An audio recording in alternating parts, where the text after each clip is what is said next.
ऐसन मुँह फुला के बैठल बाड़ू। तू कजन बदिन बटो के फुटानी न करे के है। अरे तब बताइबू तब ना जानब। अरे तो ये पूछे के चाहिए आराम से दिन भर माजत बड़ा रोटो के का पता रही है। हाँ तो बतावा। हाँ तो सुना तनी कान खोल के सुना जवन हम कहत हूँ वह करा तू। ठीक। कौनो ओझा बोलवा सैया देता झरवा। सही बात है।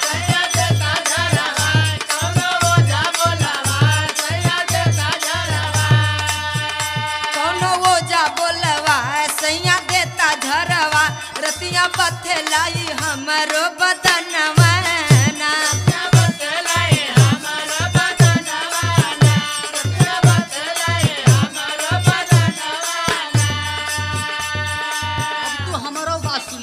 का हो होला भूत न भवानी जब चढ़ेला जवानी।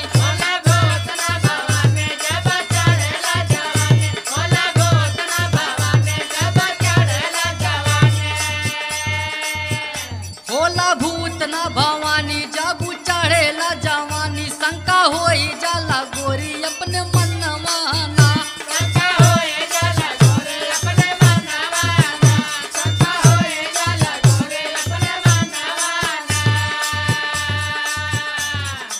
तोहरे पर परत न तोहरे पर परत तब बुझता। तो जब तू पेटवे ना कबहू का दर्द के लिए तो पेट का दर्द तू का जनबा। अरे चला बहुत। हाँ हाँ कर कवनो उपाय नहीं जैबे हम भूताए।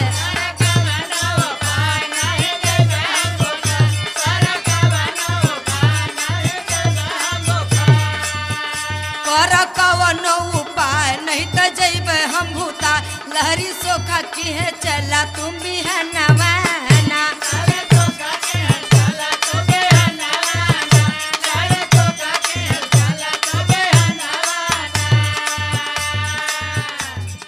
अच्छा लहरी सोखा के यहाँ जाबू इतना दलाल आदमी। और का बुझला है। गोरी खाला तू दवाई कुला दर्द ठिकाई।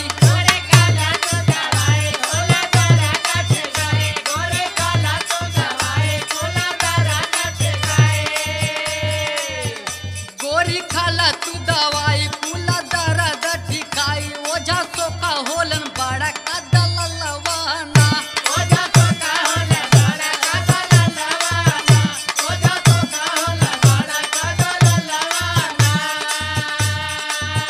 कितना खाई हम दवाई हम तो गईली उबियाई। लहरी के चक्कर में मत पड़, बहुत 420 आदमी है। कितना खाई हम दवाई हम तो गईली उबियाई। आज जइब हम सोखा के भवनवा ना।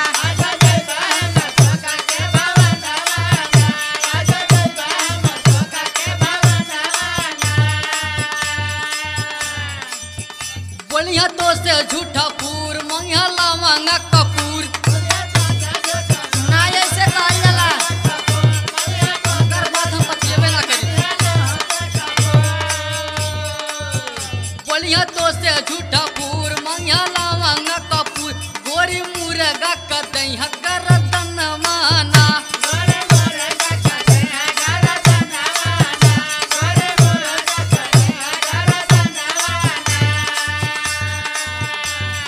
तू जवन कुछ भी बतियावे आज हम मानब ना। हम जा बना। इतना हम परेशान हो गए रही। आज हम जाए जरूर। हमार बात सुना। तो तू जा अकेले हम जाब ना। मत जा। हम बाटे कुल मंजूर सुना जाबे हम जरूर। समझ जा।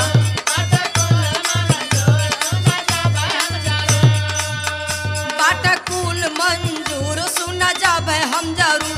सोखा दे दी है हम के ललनवा ना।